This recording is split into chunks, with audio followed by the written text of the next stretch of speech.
menyusuri keberadaan Pulau Mas. Hal ini kita gali karena ada beberapa versi perbedaan yang beredar di masyarakat Cantigi sendiri. Ada dua klaim tempat pesugihan Pulau Mas.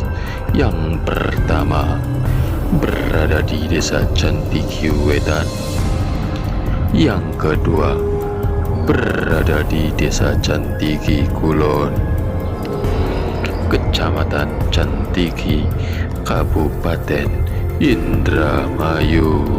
Namun dari keduanya memiliki kesamaan, yaitu tempat pesanggerahan Ibu Purwa Nawang Wulan.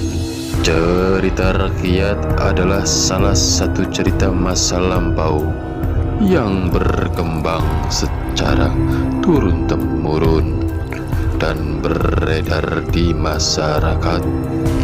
Dinamakan cerita rakyat karena cerita tersebut hidup sampai saat ini.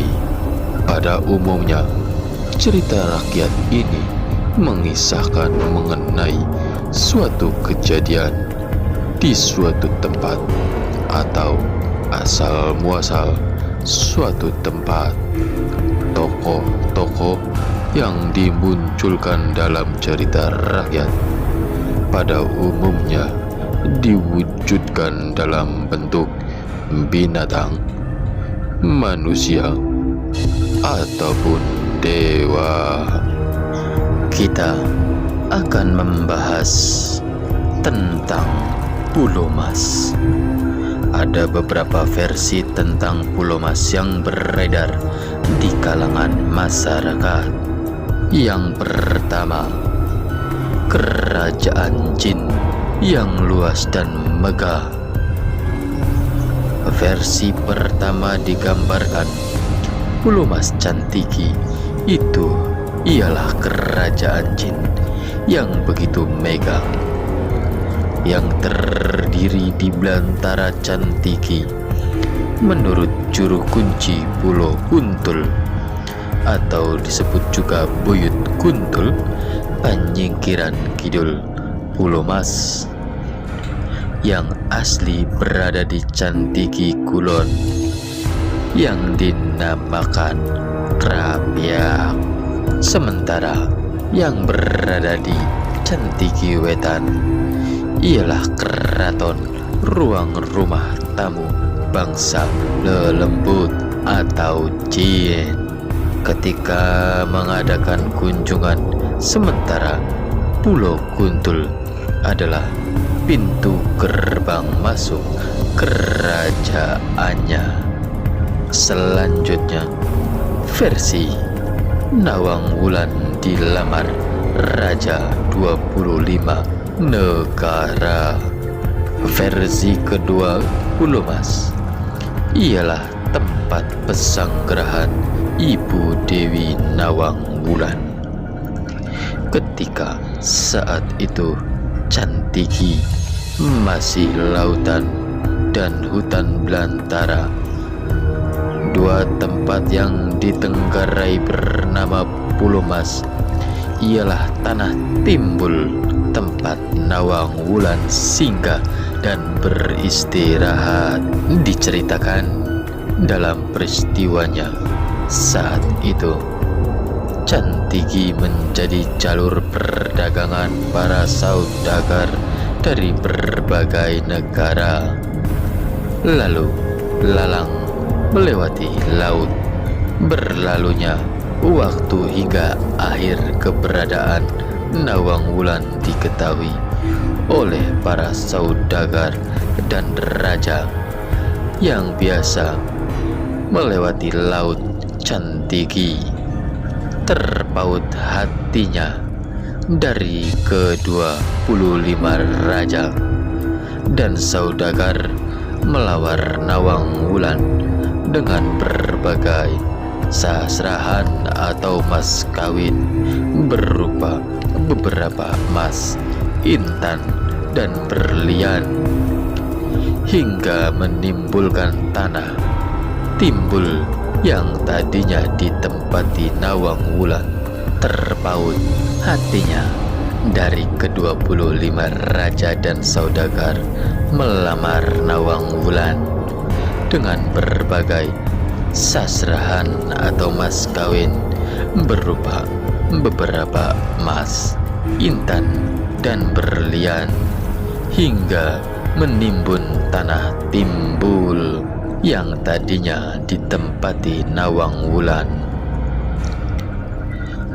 Karena bingung yang melamar banyak, akhirnya Nawang Wulan mengajak tanding durit 25. Bagi siapa yang bisa mengalahkannya akan dijadikan suaminya. Dari ke-25 saudagar dan pedagang tadi, tidak ada yang bisa menandingi kesaktian Nawang Wulan. Timbunan emas tersebut menjadi cikal bakal penamaan Pulo Mas Cantiki Indramayu. Selanjutnya, hikayat Wiragora. Tidak ada naskah pasti yang memuat tentang sosok Wiragora. Kebanyakan orang Indramayu menggambarkan sosok Wiragora sebagai Rota Denawa atau buta. Namun Wiragora diungkap juru kunci Pulo Mas, yaitu Bapa Durga Wisesa, sebagai sosok kesatria yang tampan rupawan yang mempunyai nama asli Raden Danuarsa. Raden Danuarsa saat itu mempersunting seorang perempuan yang sangat dicintainya. Setelah membina rumah tangga dengan sang istri, Raden Danuarsa mendapatkan kebahagiaan yang tidak terhingga. Sayangnya, petaka datang manakala usia perkawinan baru berjalan 4 bulan. Sang istri ternyata mempunyai kandungan yang berumur 7 bulan. Danuarsa marah besar mempertanyakan hal tersebut kepada istrinya. Melihat cekcok yang terjadi tidak berkesudahan yang terjadi kepada anak dan menantunya, ayah dari Danuarsa menenangkan dan mencoba menengahi pertengkaran tersebut.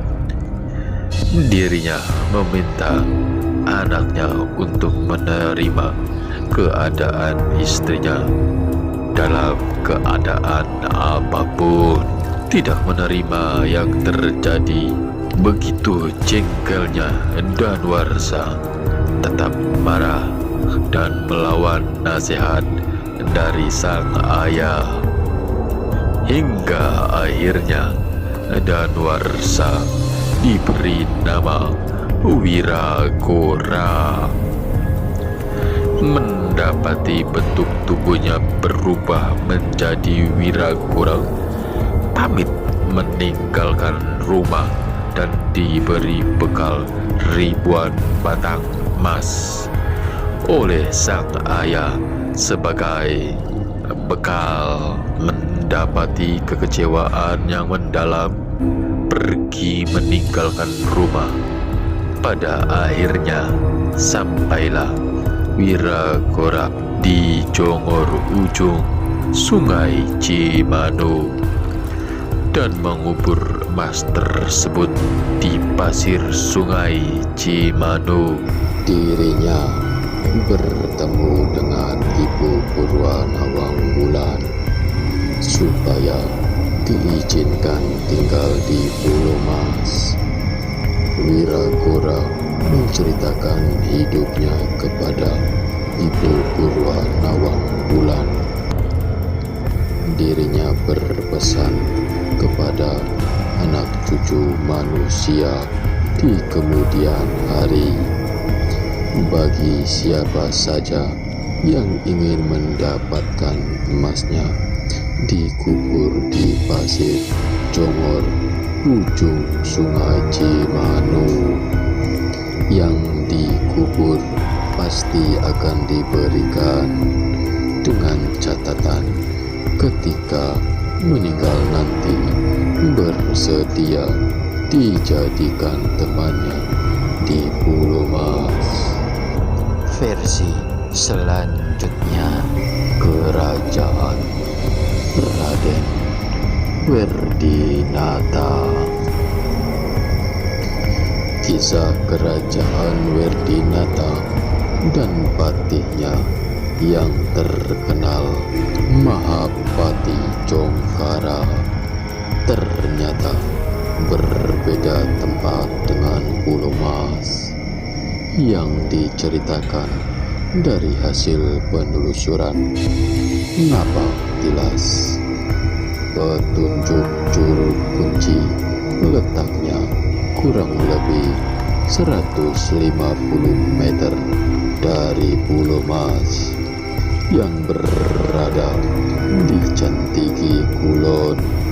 Sekali benarkah Pulau Mas tempat pesugihan atau nyupang?